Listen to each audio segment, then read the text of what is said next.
What's up, y'all? This is your boy Eddie Jackson. Welcome back to the Drop That Podcast, where we're going to get into some wrestling talk. But before we do, because we got a lot to digest, this episode is brought to you by Layback TV, okay? Over 10,000 channels, movies on demand, every sports channel, multiple languages, multiple HBOs, only $25 a month, bro. And it's a hell of a lot less than what all your streaming services combined. I'm bet the whole house on that shit, okay? Y'all can check them out on app stores, Play stores for your Androids as well, for iPhones, Fire Sticks, the whole works. And if you need any further information, you can check up on laybacktv.com and ask all the questions on their Instagram on official_laybacktv. Now let's get into some motherfucking wrestling talk because we got a lot, bro. Whoa! SummerSlam, baby. SummerSlam. Holy shit. Night 1, night 2. So, lot to get on to because it was the first two-night event, two-night spectacular SummerSlam. SummerSlam has been one of the OG pay-per-views, PLEs, for God knows 30, 35 years, okay? It's all, like back in the days, it was WrestleMania, SummerSlam, Survivor Series, and the Royal Rumble, okay? 4. It was only 4 before it was multiple every month, okay? In Your House was number 5, and then it went from there, and then it just elevated. So, the WrestleMania since the pandemic has been two-night spectacular, okay? And they knew it was a big profit in business. SummerSlam is the next one. And if you don't know, now you know. Those Saudis, they're literally getting into some great business with TKO, and they're going to work on, finally, to make Survivor Series and the Royal Rumble, all the OGs, two-night spectaculars, two-night events. So that's WrestleMania and SummerSlam out the way. Royal Rumble might be next. Survivor Series is going to be after. And then they're going to work on Money in the Bank. I don't know why Money in the Bank got that cut. But, well, I guess we'll see what happens. But let's get into it, okay? Night 1. I was going to split this episode into 2 episodes. But fuck it. I'm too hyped for this. So, Night 1, we're going in order for every match. We're going to rate every match there was. And at the end, we're going to do the MVPs of both nights, the ring gears of both nights, and the best entrances of both nights. And we're going to try to see which one is the best match of each night, okay? A match of the night, we're going to try to give it to them. All right, so first match, Roman Reigns, the OTC Roman Reigns, teaming up with main event, Jey Uso, to take on Braun Breaker and Big Bronson Reed. Roman Reigns and Jey Uso got that shit. Yo, that was a dope tag team match. I think so. I think it was to lay off Roman for a little bit. Some way to, I don't know how you're supposed to lay off with Bronson and Braun, but as far as I'm concerned, you know, he's scheduled to be at Clash in Paris, but then he's going to take a break till Survivor Series so he can film the next, the new Street Fighter movie. Okay, make sure y'all check that out. So shout out to Roman for getting that part.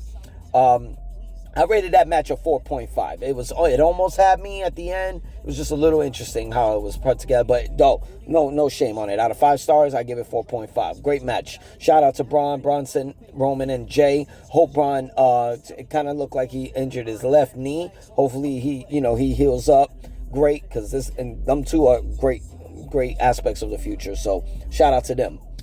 Next match was the Women's Tag Team Championship, as Raquel Rodriguez and Roxanne Perez of Judgment Day defending against Charlotte Flair and Alexa Bliss. Most awkward tag team ever created. But it works. It works. It was enough to get them the title of new champions. That's right. We got new tag team champions, Charlotte Flair and Alexa Bliss. Shout out to them. It was a great match. I give it a 3.5. I think it came to a slow start. But damn, Judgment Day better pick it up, man, because they just lost 2 of those 5 belts. Next was Sami Zayn and Karrion Kross. I gave it a 3.5. I thought their first match at Night of Champions was better. But I don't know. There was something off about this. But I don't know if it was on Sami's part or Karrion's part. But hopefully that's not the end of Karrion Kross. I hear there might be a renegotiation of a new contract for Karrion and Scarlett. So hopefully that keeps them in the mix. Next match was Tiffany Stratton defending the Women's Championship against the Queen of the Ring, 2025 Queen of the Ring, Jade Cargill. I thought this match was a little interesting. I did pick Jade Cargill to win. I was hearing so much negative remarks about it because I had to watch the events twice. And they said the match was short. I didn't think the match was short. It was a good 15 minutes, I guess. Just a little odd, you know. I mean, I don't know. I think Jade needs the right dance partner. I thought Tiffany would have definitely been that, but apparently that wasn't the case. A lot better dance partner than Asuka. Jade is still learning because in AEW, she really did not have anybody who's the best dance partner other than Chris Statlander. You know what I mean? It was more like she was just one-sided the entire time. She's a beautiful woman. She's a great physique. She's learning pretty damn well. She's got that superstar aura, you know, about her. Great name. I think maybe she just needs a little bit more training, a little bit of more experience with the right dance partner. I thought it was going to be Bianca eventually, but Naomi definitely wasn't. It was just an odd mix. But it was pretty good. I thought that match did pretty well. Tiffany pulled it off. I rated that match a 4 stars for it. So shout out to those women. Next match was this weird setup. Randy Orton and Jelly Roll taking on Drew McIntyre and Logan Paul. My picks won the night. Drew McIntyre and Logan Paul, they had to. I mean, look at them. You know what I'm saying? They're great in the ring and singles competition. They're great as a tag team. But shout out to Jelly Roll. He did a hell of a lot better than what I thought. He didn't get the win. He got the loss. He got pinned by Logan, but it was very dope. He knew how to take a bump. He was learning those bumps. He just looked awkward doing the moves, you know what I'm saying? The choke slams and all that.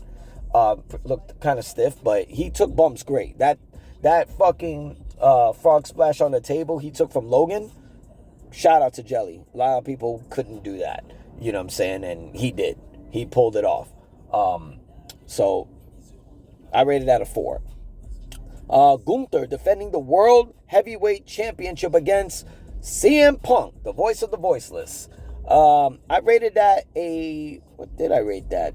I rated that a 4.5. It was very interesting. Slow start, but it was dope. It was dope. It went exactly how it was supposed to go. CM Punk pulled off the win. Unbelievable. He became a World Heavyweight Champion. First WWE singles title he's won in over a decade. And I called it for the wrong match, but I called it. Seth freaking Rollins showed up and had the rules of the century. Apparently he faked his injury. I don't know if that was true or not. I mean, if it's kayfabe, I love it. You know, I'm just glad, you know, if he's healed up, I'm glad he healed up short period of time and healed up 100%. But he cashed in and ruined CM Punk's fucking moment. Stole the show, stole the title. New World Heavyweight Champion, Seth freaking Rollins. Shout out to him, yo. He stole the night. He stole the night. I think that night, that match along with the cash-in was definitely the match of the night. So I give it to that. SummerSlam Night 2. We had Rhea Bloody Ripley and Io Sky, 2 former world champions, challenging Naomi in a triple threat match for the women's world title. I rated at a 4.5. It got to a slow start. I was going to rate it lower, but it picked up and it was great chemistry after a while. You know what I'm saying? I felt bad for Rhea. You could tell whole MetLife Stadium wanted Rhea to pull off the win.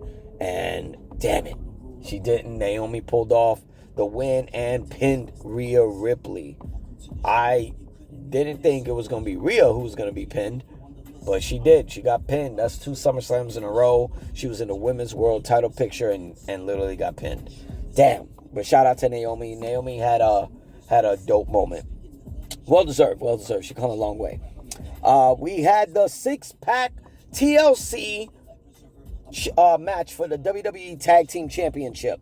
And it was Street Profits, Motor City Machine Guns, Foxum, I can't even say their name right, Andrade and Rey Fenix, DIY, and the Wyatt Six. That match was fucking bananas. That match was very bananas. I gave it a 4.5 because I didn't like the finish too much.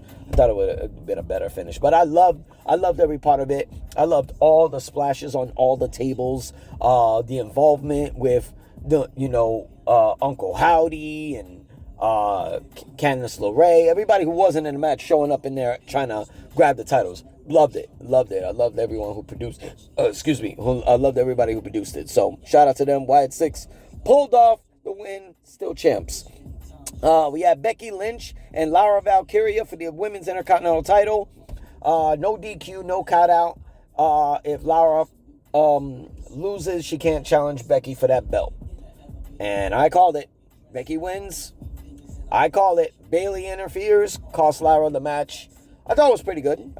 Match. I gave it a 4.5 stars. Shout out to Lara and Becky. They always tear the house down. You know what I mean? Their last two matches, even the one in NXT, they tear the fucking roof off. Technically, it's 2-2. You know, they kind of got to break that tie, but, that's just me. But, yeah, I gave that match a 4.5. We got Solo Sikoa defending the U.S. Championship against Jacob Fatu in a steel cage match. Dope match. They got a great chemistry. I thought this match was better than Night of Champions match they had, but it was great. Everybody involved, Jimmy Uso, the MFTs. Yeah, great match. I rated it a 4.5. Shout out to Solo for retaining the title. I love the finish. We had the Intercontinental Championship. Dirty Dom Mysterio defending against AJ Styles. I called it. I called Dom was going to win. Everybody wanted AJ to win. I don't know. This might be AJ's last SummerSlam. Apparently, he only signed a 1-year extension.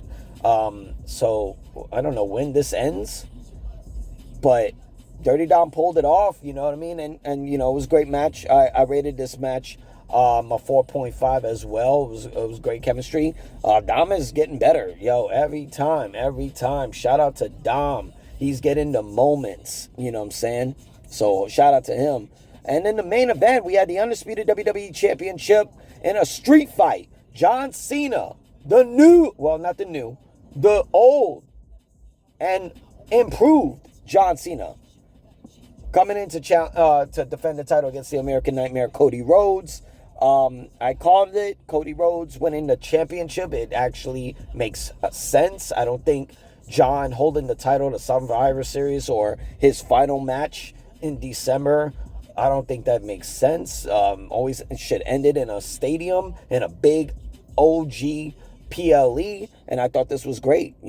Cody finally did it. You know what I'm saying? He was 0-4 against Cena the last 15 years, and he pulled it off. His first and only win against John Cena, he pulled off the win. So Cody Rhodes in his second reign as undisputed WWE champion, passing the torch to Cody Rhodes as the once again QB. And then the impossible happened. John is leaving after a standing ovation for the performance, because I rated that match a 4.5. It was a great match. I thought it was a little dry on the finish, but it was a great match. Great moments coming out from the floor with John holding him up. So many AAs being done, so many crossroads being done. It was dope. Shout out to Cody and John. But the impossible happened. The return of the Beast Incarnate, Brock Lesnar. I know what y'all thinking, and I will get to this in the next episode of Brock, about Brock as well.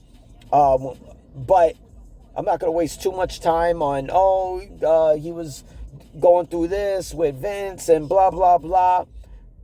Obviously, if he's back, he's cleared. But I'll get into detail with that, from a very reliable source. But Brock is back. Great fucking ovation. The pyro. The look. The motherfucker's massive. It's been 2 years since he's been gone. Brock's back. Gives a F5 to John Cena. I guess every person in John Cena's fucking past and rivalries, with R-Truth and Randy Orton and fucking what was it? I don't know if Cody was his feud in the past, but one of his biggest feuds. I mean, Randy was his biggest feud, and now Brock has been his biggest feud. There's not a lot of people who is active right now that can come back and face John Cena. You know what I'm saying? Shawn can't do it. Triple H can't do it. Come on now. Undertaker can't do it. No, nobody who's faced him. Batista can't do it. So you got to go with what you can, okay? So Brock came back. Great.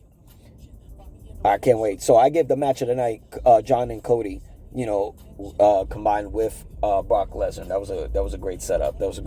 So let's get into it before we go. Night 1, night 2 MVPs. I give it to Seth freaking Rollins, the cash-in of the century and new world heavyweight champion.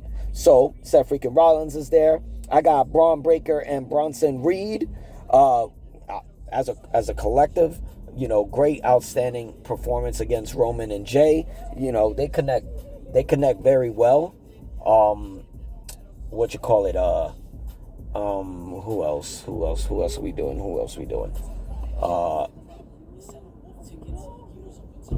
CM Punk, great. He did a great performance against Gunther. You know what I'm saying? Great performance against Gunther. And pulling off the World Heavyweight Championship. So shout out to CM Punk. Logan Paul, yo, he does moments, bro. He does fucking moments. Like great moments with Logan Paul. Like every match he does, rather if he wins or loses, it's a fucking moment. With Jelly Roll, that was a fucking moment when he did the frog splash. So shout out to Logan. Rhea Ripley, yo, she's loved everywhere she fucking goes. So shout out to Rhea, give her an MVP. Brock Lesnar, great moment. He's MVP. And John Cena, great fucking moment. I think this match with Cody Rhodes definitely topped WrestleMania, whatever that shit was, okay? Because I could tell live it was shit. I wish I was live for this one. Ring gear of the night goes to Jey Uso. Yeet. Jay Cargill, Alexa Bliss, Seth freaking Rollins, Drew McIntyre, CM Punk, Naomi, Rhea Ripley, Street Profits, Dirty Dom Mysterio, AJ Styles, and Cody Rhodes. Everybody had gear of the night. Their ring gear was fucking awesome the whole night. An entrance of the night has to go to Drew McIntyre, Seth freaking Rollins, Randy Orton, Rey Fenix, Dirty Dom Mysterio, Cody Rhodes, John Cena, and Brock Lesnar. But before we go, I gotta actually bring attention to the timing of the pyro. Yo, that shit was bullshit, bro. Bullshit. The timing of the pyro for fucking for everybody. Rather if it was Brock, rather if it was Cody. Who else had pyro? Let me see who else. Maybe not for Rey Fenix. And nobody who had fire. Nothing. You didn't lose nothing when it came down to fire.